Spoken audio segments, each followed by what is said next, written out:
d'ailleurs, nos généraux, ils ont fait l'armée française, hein.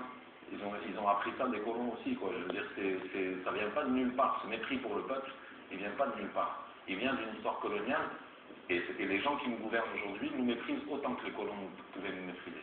Les seules personnes qui existent, c'est les personnes qui ont du pouvoir ou de l'argent. Et ça, c'est quelque chose qui va finir par tuer cette Algérie-là. Cette Algérie du pouvoir et cette Algérie fiston et tout, un de ces quatre, elle va crever, mais elle va crever, mais mal. Tous ces mecs-là qui magouillent et qui font de l'argent sur le dos de ce peuple, ben, ils ont tellement pourri ce pays qu'ils ne peuvent même plus y vivre, alors que c'est un des plus beaux pays du monde. Si on obéissait, si les Algériens obéissaient à ce régime, mais ça serait plus un pays, ça serait un cimetière. Qu'est-ce que ça vous a fait la première fois que vous avez chanté en Algérie? Ça m'a retourné le cerveau, parce que c'était un rêve, et c'était une appréhension énorme, parce que j'avais quelques retours de gens qui avaient écouté ma musique avant, qui avaient découvert Gnawa souvent en France ou par des gens qui étaient en France qui leur envoyaient du son, etc. J'avais eu des retours positifs, mais j'avais jamais été à la rencontre du public algérien.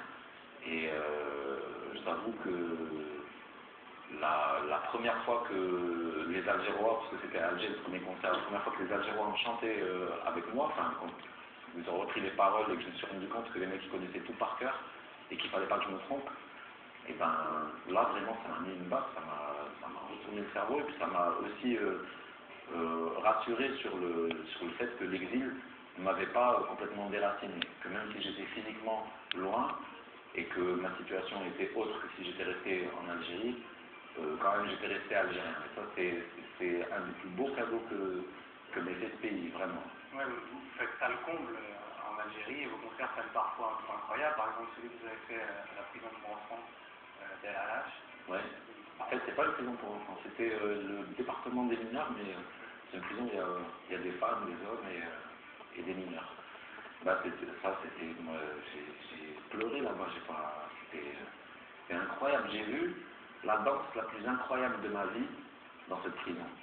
C'était des gamins de 15 ans qui dansaient, habillés en tenue de pénitencier, habillés en bleu, là, et ils dansaient la danse des menottes. Ils n'avaient pas les menottes, hein, mais ils dansaient ça. Ils dansaient, ils se levaient et ils dansaient comme ça.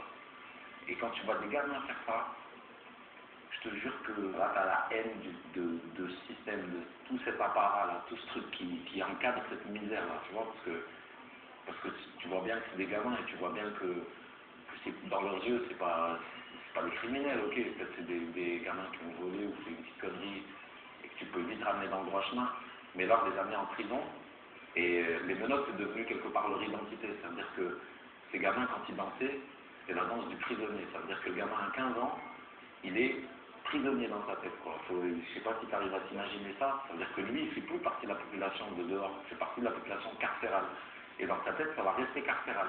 Alors vous dites que vous êtes toujours écartelé entre la France et l'Algérie, ça veut dire que vous êtes finalement aussi mal des deux côtés de la Méditerranée? Ah ben, les douleurs, oui, c'est pas assez loin géographiquement pour changer de douleur, hein. Même en 2 heures d'avion, je change pas de douleur comme ça.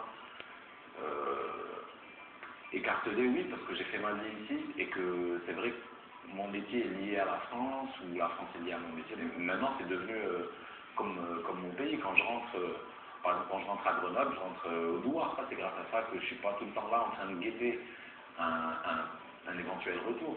Ce qui n'était pas le cas de nos parents. Par exemple, quand je dis nos parents, je parle de notre génération à nous et même de celle d'avant.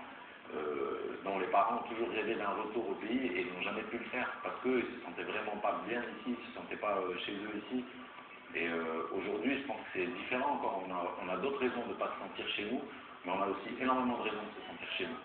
Ton pays, c'est là où tu vis l'harmonie et les conflits. Ça peut pas être, le pays ne peut pas être le paradis.